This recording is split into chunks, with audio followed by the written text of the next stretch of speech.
পাটকেলঘাটা থানার সারসা গ্রামে মাওলানা সাহেব, আল্লাহু আকবার, একজন আলেম ছিলেন মাওলানা আব্দুল জব্বার আব্দুল্লাহ। ওই আলেম সাহেবের বাড়িতে একটা গাবি গরু ছিল, গাবি গরু। এই গাবি গরুর একটা নাই, দুইটা নাই, তিনটা নাই, সাতটা বাচ্চা হয়েছে। প্রতি বছর একটা করে বাচ্চা হয়, কিন্তু কোনো বাচ্চা বেঁচে থাকে না। 1 মাস, 2 মাস, 3 মাস পরে বাচ্চা মারা যায়। ভাইজান আমার, কুরবানির ঈদ আগত। মাওলানা সাহেব বাসায় পরামর্শ করলেন, এবার ঈদে এই গরুটা জবাই দিয়ে দেবো। কারণ হলো এর বাচ্চা বাঁচে না, দুধ খাইতে পারলাম না, এই গরুটা জবাই দিয়ে দেবো। ভাইজান, গাভী গরু পোষে মানুষ দুধ খাওয়ার জন্য, বাচ্চা নেওয়ার জন্য, ঠিক কিনা?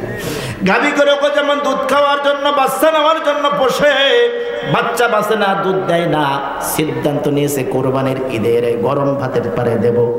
আল্লাহ পাক এই জমিনে মানুষ বানাইলেন, বান্দা বান্দি বানাইলেন আল্লাহর ইবাদত করার জন্য। যে বান্দা বান্দি ইবাদত করে না, আমার আল্লাহ রাব্বুল আলামিন তাকে জাহান্নামের আগুনে শাস্তি দিবে। বন্ধুগণ আমার, কুরবানির ঈদের দিনে গরুটা জবাই দেওয়া হলো, গাবি গরু জবাই দেওয়া হলো। জবাই দেওয়ার পর কসাইরা গোশত কাটতেছে, টুকরা টুকরা করলো। এক পর্যায়ে গরুটার দিল কাটার পালা আসলো। দিলটা যখন কাটতে যাবে কসাইয়ের দল, আল্লাহু আকবার চিৎকার দিয়ে বলে, মাওলানা সাহেব একটু বাহিরে আসেন। এই যে দিলের মধ্যে দেখেন ক্ষত ধরে গেছে, পছন্দ ধরে গেছে, দিলের মধ্যে মাওলানা সাহেব এসে দেখে 7টা ছিদ্র হয়ে গেছে, 7টা ছিদ্র। বলে দিল খাওয়া যাবে না, ফেলাই দাও। দুনিয়ার কত গরু জবাই করলাম, দিল দেখলাম।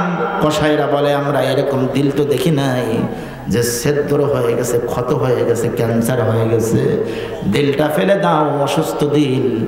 ঘরের থেকে মাওলানার স্ত্রী বলে, না না, ওই দিল তোমরা ফেলো না, ফেলো না, ওটা ক্যান্সার হয় নাই, ওটা ক্ষত হয়েছে ঠিক, কিন্তু ওটা ক্যান্সার হয় নাই। আমার গরুটার 7টা বাচ্চা হয়েছে।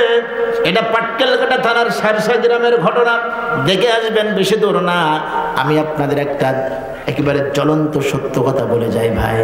আমার শ্বশুর এই কথা আমার সাথে বলছে। আমার শ্বশুরের বোনের বাড়ি হলো ওই গ্রামে। আমার বন্ধুগণ বলে, দুলটা ফেলায় দেও না, আমার গরুর বাচ্চা, একটা বাচ্চা হয়েছে, মারা গেছে। আমি দেখেছি মাস কি মাস আমার গরুর 2 চোখ দিয়ে অজরে পানি পড়তেছিল। 2টা বাচ্চা, 3টা বাচ্চা যখনই মারা যায়, গরুটা এরকম মাস কি মাস 2 চোখ তার ভেজা থাকে, কাঁদতে থাকে। ওরে একটা গরুর জাতি, একটা গরু যদি বাচ্চার সঙ্গে দিলের মধ্যে কাঁদতে কাঁদতে ছিদ্র হয়ে যায়, আজকের মানুষের জাতি মা সন্তানের জন্য এত কষ্ট করে, এত পরিশ্রম করে, ওই সন্তান যদি মায়ের কলিজায় আঘাত দেয়, আমার আল্লাহর আরশ কাঁপতে থাকে। ভাই জানেন আমার, এই জন্য গ্রামের মায়েরা টাচফোন চেনে না, নেট চেনে না, হোয়াটসঅ্যাপ চেনে না, ইমো চেনে না, মেসেঞ্জার চেনে না। সন্তান ইন্ডিয়ায় যে কোনো অসুস্থতা হোক করলে, বিদেশে যে যদি কোনো সমস্যায় পড়ে, দুনিয়ার কোনো মাধ্যমে খবর লাগে না, মায়ের কলিজায়, মার কলিজার মধ্যে টের পেয়ে যায়। দুনিয়ার সব মানুষেরা স্বার্থের জন্য ভালোবাসে।